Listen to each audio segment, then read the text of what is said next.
Tantor Audio, a division of Recorded Books, presents Mr. West by Xyla Turner. Narrated by Troy Duran and Mari. Chapter 1. Jonah West. "Fuck you," she yelled. "Fuck all of you. I'm going to make something out of myself, and then all of y'all motherfuckers will wish you had known me. You will remember me." This was why I hated doing these celebrity judge events. Granted, this was a television show, but the emotional response of when you let a contestant know that they have a lame-ass idea and their response is to curse you out. It was not my issue that their concept was faulty and their business plan was lacking. The notion that they have a good idea and think people should just give money because to gamble on their success and the return on investment. Fuck that. That is nice that their parents believe in their dream, but that doesn't mean we, as investors, had to as well.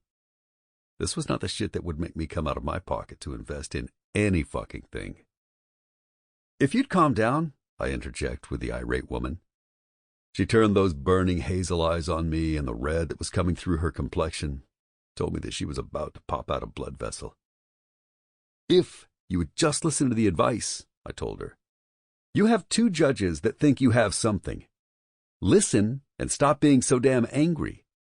Nobody said you wouldn't be successful. They clearly think this hodgepodge of an idea would work. I think it needs to be branded to another clientele, and you need a legit business plan. It sounds ideal, but ideals do not make money. Hard work, dedication, and planning that is grounded in research make money." So, her head began to shake rapidly, displaying multiple layered colors under the straight brown hair. It was artistic, like her, with the vivacious language. She was a black girl with a chip on her shoulder, smarter than her attitude would show, but had some serious fucking issues. Pride is one of them. The woman did not know how to handle the word no. She was gifted. Anyone could see it. But her ego and pride would be the demise of her business. The woman was also a young and untamed wildling. A good man to bring her to heel would calm all of that shit down. Then she could be a contender. But as long as the child within ruled her, she would have a hard time. Sitting with a panel of 3 on Invest in the Best, similar to Shark Tank, I was an investor who made my money by getting lucky and investing in solid plans. I loved the entrepreneur because that was how I got my start when no one was doing that shit. I dropped out of college and never looked back. There was no need. A 9-to-5 was never in my view, and neither was working for anyone. Most entrepreneurs had that same internal drive.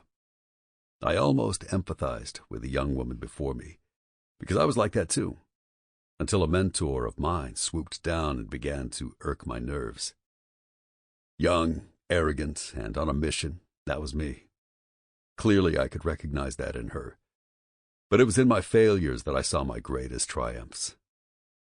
Dakota Bowers was a younger version of me.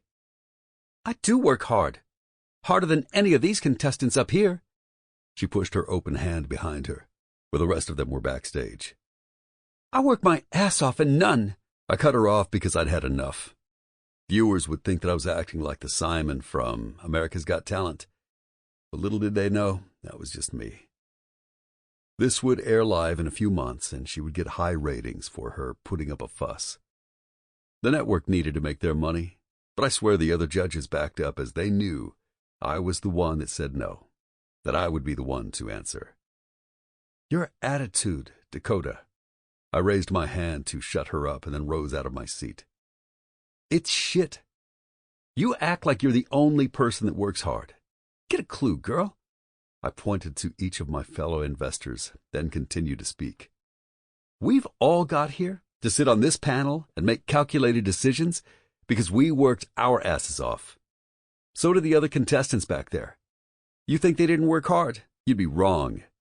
You think you're owed something, and you are not." She kept trying to talk, but I was not through, so I kept overpowering her with the thundering bass in my voice. This, I knew, caused her to pipe down a notch. Her rage, and since she wasn't tamed, that fight was there, But she saw that I was the true alpha. The shit almost made my dick hard. Now, what you need to do, as I stated before, is fucking learn from this experience. You do not have time to bitch and moan about who didn't support you. You listen. Just listen to the feedback you're getting. It's a great fucking concept, but find a way to make it out to a broader audience. You're limiting yourself and your brand. Why is your product only geared towards black people? Because you're black? Think about it. White people have had to figure out how to sell to different types of consumers. What makes you think you're any different? You need to sell to the other markets to be mainstream. Or do you expect to live off the black dollar? Is that it?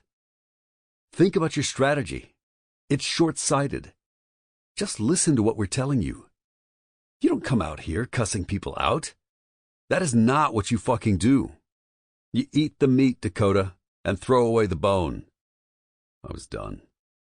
With that, I nodded, hiked my tailored pants up, and sat down as Dakota stared at me. Then she stormed off. Damn, Alice, the judge on my left, whispered under her breath. Right, Sherrod, the other judge on my right, echoed. This caused me to get up and go to my dressing room. I was not sure how many more contestants we had, but I did not feel like sitting and turning these entitled millennials down. Shit, that woman, Dakota, was under my skin, and I wasn't even clear about why. My manager would call me later to say that I went too far, but I also knew that they'd mute whatever language she or I used. The network would use that clip as the teaser, and ratings would skyrocket. Truly, but that's not why I did it. Fuck. Chapter 2. Dakota Bowers. It was always something. It seemed that I could not get a break, and as soon as I was about to take a step forward, I'd not only get knocked back 7, but then get kicked in the ribs for good measure. Like, I seriously and legitimately made it to invest in the best competition. I fucking made it to the last round, and it was Mr. West that turned me down. He hadn't said much to me throughout the competition, but I realized now that he was the only one that prevented me from winning. The man was standing in the middle of me moving forward, and I lost it. I lost my shit. Then it was too late. I was already on the deep end, and for some odd reason, he bodied me. Like, legit. Stood up, put the bass in his voice, and reminded me that I was a child. I was mad. But what could I have done? Obviously, stand there and completely shut the hell up, because he was not allowing me to speak. Plus, I knew I had already ruined my last shot. Jonah West was one of the top investors at the table. He had been in his career for over 20 years. At the age of 19, he ventured out and made a name for himself. Not just any name, the name that comes to mind when one thinks of when finding investors. He has also mastered the art of saying no, in his brand of asshole-ish ways. He was the one. Anger burned as I went back to my dressing room, where the tears were free to pour down my face. Picking up the envelope in my bag, I looked at the folded sheet inside, and the tears began to run faster. What the fuck was I going to do? This win was going to be my ticket out, and now I had nothing. Not a fucking thing but being humiliated on television for the world to see because of my damn temper. The no meant so much more. The investment was how I was going to take care of things. A tear hit the loose, thin paper in my hand, where the baby that was within me was pictured in a grainy black and white and a 3D image with my full name printed at the top left. I was pregnant, with no money, no idea, and now nowhere to live. My stepmother, Sissy Bowers, had no obligation to keep me at her house. My father had passed some years ago, so she basically tolerated me. She damn sure was not going to call having a baby under her roof a blessing. No way would Sissy be okay with having another mouth to feed. The panic that gripped my chest was enough to worry about. There was an ache. The hollowness and weight seemed to press onto me. My breathing became erratic as I gripped the handles of the chair I was sitting on. My life was ruined, and they would laugh at me, call me a fool, and say I was dumb and arrogant. Oh, how they loved to use that word, telling me I was overconfident. Maybe they were right, but I thought I could do it. Hell, I knew I could do it. It was something deep within me that reinforced this notion that one day I would be successful. My invention was my way out. I could do anything, and now, look, pregnant. Shit. I could do anything, including getting pregnant by a fucking asshole who decided that he would just opt out of this. I should have waited another day to tell him that I was pregnant. Definitely not Judgment Day, as we contestants referred to it. Why did I tell him on that day, the same day of the decision? The show had not aired yet, but I wanted the moment of the baby reveal to be memorialized. The plan was that I would tell him. He would propose or something, and I would say yes. I also thought I would have won the competition and be famous for my great idea. Yeah, it had been only 5 months of our relationship, but I believed in the power of love or covenant. I could grow to love Sammy for our child's sake. Well, he had other plans. Come to find out, Sammy was happier about me being on Invest in the Best and my product than I was. I guess the show was more exciting to him than he and I having an actual child together.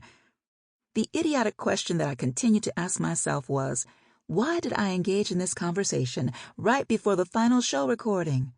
On decision day. "What do you mean, you're pregnant?" Sammy asked, with a half-turn in the hotel room that the network put us up in. Well, they put me in, but Sammy insisted that since I was in a new city for the taping of Invest in the Best, he would make the sacrifice to come on the weekends to ground me, was what he said. "Babe, I'm pregnant," I answered with a wide smile while holding up the sonogram in my left hand to wave it in the air.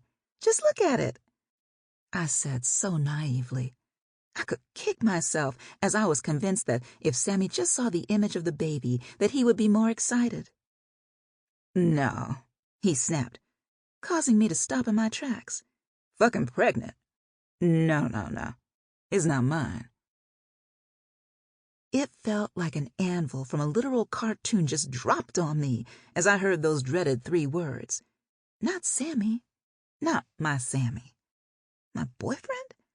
The one who wanted to keep me grounded, so he hopped on a plane to visit me in New York for the taping of the show? The same guy. He turned and had the nerve to say the baby was not his.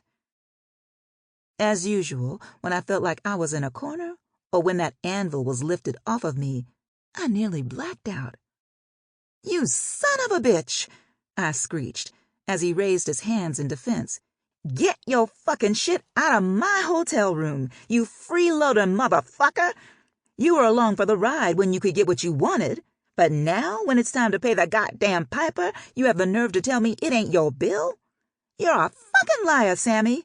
Get out, and I mean now, before I have security escort your no-good ass out of here. You're a joke, bitch! Fuck you and all that limp dick, just the tip, having ass. It ain't that goddamn long." He stared at me as if he was shocked that I had the nerve. But if he didn't know me by now, I was not done. "Bye, bitch. Get the fuck out. Now."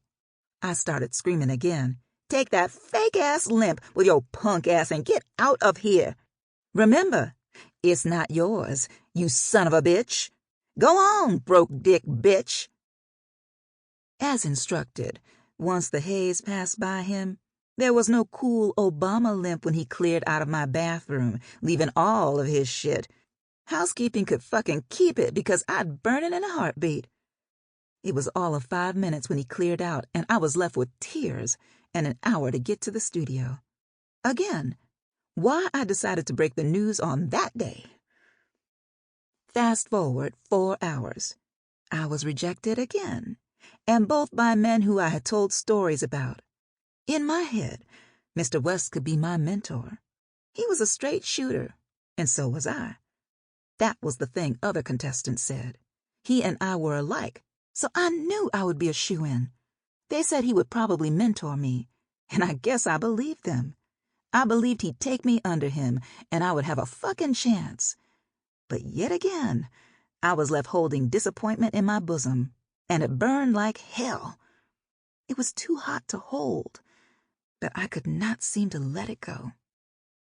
More tears came to my eyes that I couldn't control. After several pep talks with myself, I focused on the fact that I didn't need anyone, including Sammy or Mr. West, to get by. I had done it before, and I would do it again. I made it to invest in the best. I was able to get to the final stages. I just had to find another route. Fuck those people. All of them. They didn't know me. But one day they would. I would rise from the ashes that tried to suffocate me. I would be like a phoenix amid the filth, flying high above them. And this time, it would be my baby and me. She'd be great, a force to be reckoned with, smart, intelligent, and wise beyond her years. She would not suffer fools, and she would not let any man deter her. They were toxic fuckboys with no integrity, and would only hinder and tarnish her good name. Fuck him. Fuck both of them. Fuck them all.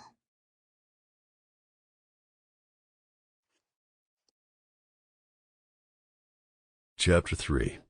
Jonah West. 3 years later. The hustle and bustle of Manhattan always fueled the competition in me. As I walked down the busy Lower East Side streets, I took in all the sights of people, traffic, and the fast-paced atmosphere. It also smelled of opportunity, and, of course, taxi fumes. However, opportunity was the loudest. Besides, the high-pitched woman on my arm, Brooke, a chick I had been seeing. She was talking about some business deal she hammered out, and a lack of pride was not something I could drum up for the shark. She was a cold one. She loved the smell of blood in the water and was very calculating. I guess her father was to blame, but she was a woman after his own heart. Seriously, the fucking woman was more ruthless than me. I was an investor, yeah, but she was the complete opposite.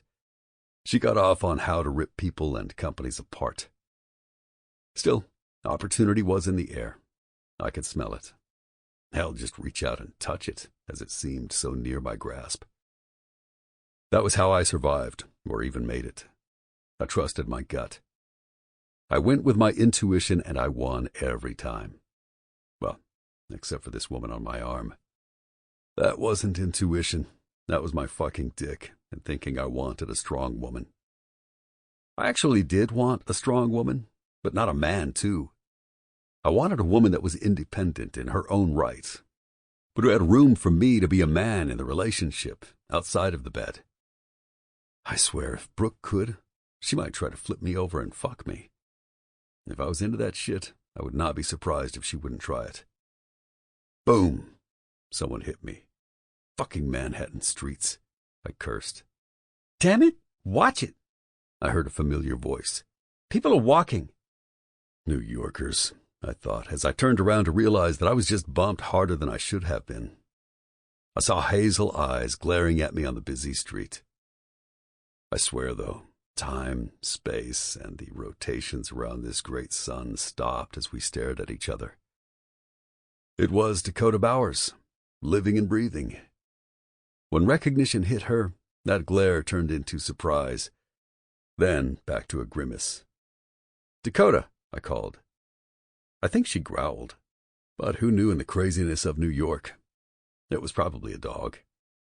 I took a step closer. "How are you doing?" I found myself moving towards her, despite something pulling me back. Turning, I saw it was Brooke with her arm looped in mine. "Come on," she urged. "We have to go." I shrugged her off of me and said, "Go without me." "What?" she exclaimed as I turned towards Dakota.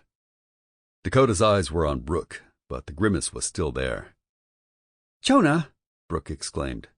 "Go on," I urged her. "I know her." Those hazel eyes moved back to connect with me. Then she echoed, "You can go on, too." It was a sneer, almost a dare, but she must have forgotten. I had no shits to give. Moving into her space, I said, "How are you doing? I thought you were in South Dakota." She stared back as if she would not dare engage in my question and answer session. So I changed tactics. "Still walking around with a chip on your fucking shoulder," I taunted. She simply growled through her teeth. Then she looked down, which changed her countenance. "Come on," I held out my hand towards her. "How are you?" "Why do you care?" she said through clenched teeth.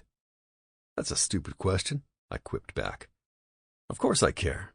We spent months together watching you develop the next beauty product for women." The woman flinched at my words, then she covered it up. "You should go," she urged. "Why won't you tell me how you're doing, or at least your product?" I asked. "I've been looking for it." "What?" she whispered as her face morphed into outright shock. It was an open but vulnerable look. "You made a fucking vow that we'd see your name again." "I've been looking, Dakota Bowers." We were in our own cocoon on the streets. I thought Brooke left, but I really did not care if she did or not. People had to walk around us, and none of their staring, grunts, or annoyance got through the bubble we were in. Yet something seemed off about her. This wasn't the same woman. Me taunting her should have had her cussing me out, not growling. "Well, you can stop looking," she finally said. "That would be a shame," I countered, as I swear defeat was in her eyes. It didn't be long because she was fierce, determined, and driven. Why the fuck did she stop? "How can I help?" I found myself saying as I went to fetch my business card. "You could have helped by voting for me 3 years ago." She didn't hesitate in replying to that question. "You weren't ready then," I told her straight up. "It wasn't your time. You needed more than what you presented. It needed to expand. How can I help now?" The question was put out there again. She was too prideful, I knew, but something had changed. Life could do that to you sometimes, turn you inside out. But this fierce woman, she had changed. "I don't need your help," she replied with a firm nod. It was determined like she was, but determined on the wrong thing. "Dakota," I began, "you haven't learned shit, huh? I'm offering you help, and you still will not take it." This woman baffled me and got under my skin. I do not offer help for free. My consultant's fee is through the fucking roof, and people secure me from all over the world to help them get their business to be the most successful venture there is. Here I stood offering help with my knowledge and services for free, and she wouldn't even take it. "Oh, I've learned a lot," she answered with a chin lifted in defiance. "But you haven't learned the lesson," I countered. "My consultant fee is in the tens of thousands. And instead of you taking advantage of this opportunity, you'd rather hold on to some fucked up hate and continue to struggle." "Who said I was struggling?" Her posture changed, revealing that she was on the defensive. "I'm doing fine. I don't need your help, so keep your charity for those that want it. Now, go on." This goddamn woman. I moved into her space with her chest poked out, head held high as she stared at me and refused to back down. "Sweetheart," I hissed because she was getting to my nerves, "the victim role doesn't suit you. You told me I'd see your name again, and I expect to." I slid my card in her pocket and was about to continue talking when I felt something hit my shin. Did she just kick me? Looking down, I saw a little angel staring up at me as she pushed my thighs with her tiny hands. "Leave my mommy alone," she urged with those same hazel, light coffee eyes. Fuck. "Ella," the woman warned, "stand down." The little girl with braids, intricately pulled up in a ponytail, continued to give me her little glare, though she went back to her position behind her mother's left leg.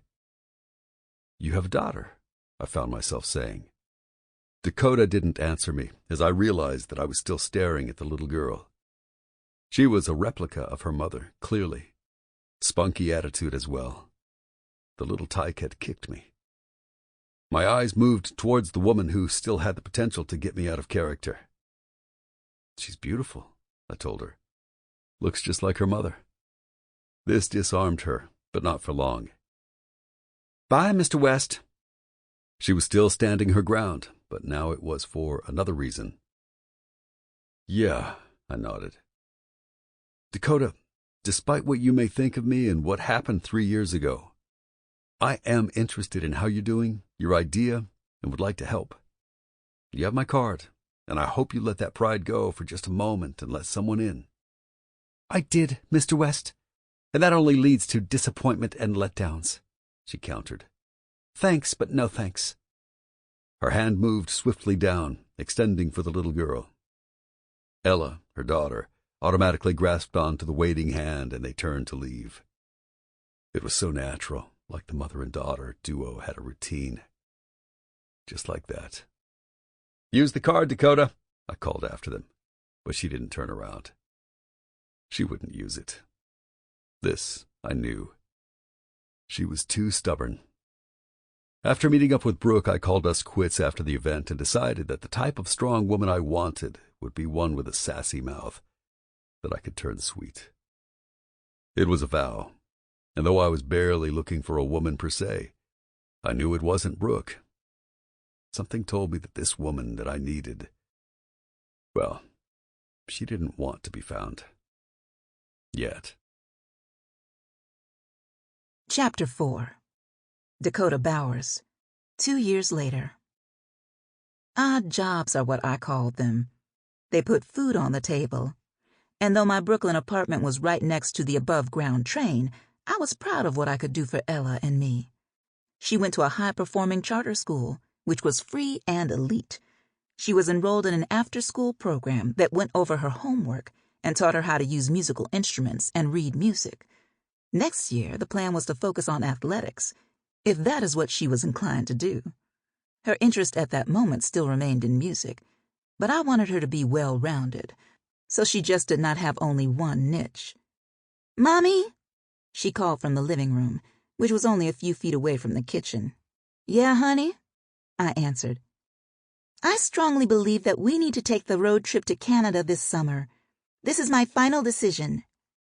She picked up the conversation where we had left off last night about what adventure we would do over the summer. "What about the Poconos?" I called back. "The temperatures there are a bit rigid," she replied, causing me to shake my head. If my father was alive, he'd pass out with this child's vocabulary. "What about Massanutten? Indoor water parks?" I tried to entice her. "Mommy, there is no use in going to a water park by yourself when you won't do it with me because you do not want to learn how to swim." She said this as she continued to color in her book of continents. This caused me to give my daughter the side eye because she knew why I had not learned yet. However, she constantly brought it up. A near-death experience kept me away from the water and too scared to learn. "Fine," I answered. "Canada it is." "Splendid," she said, with no enthusiasm at all.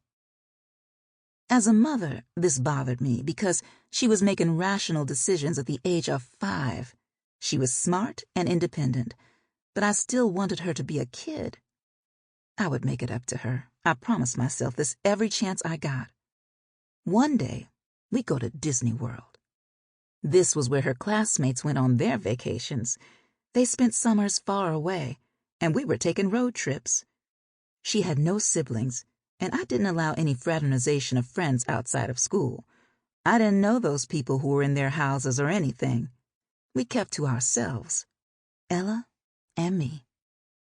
It sounded like a plan, but she was 5. She needed to be 5, not 30.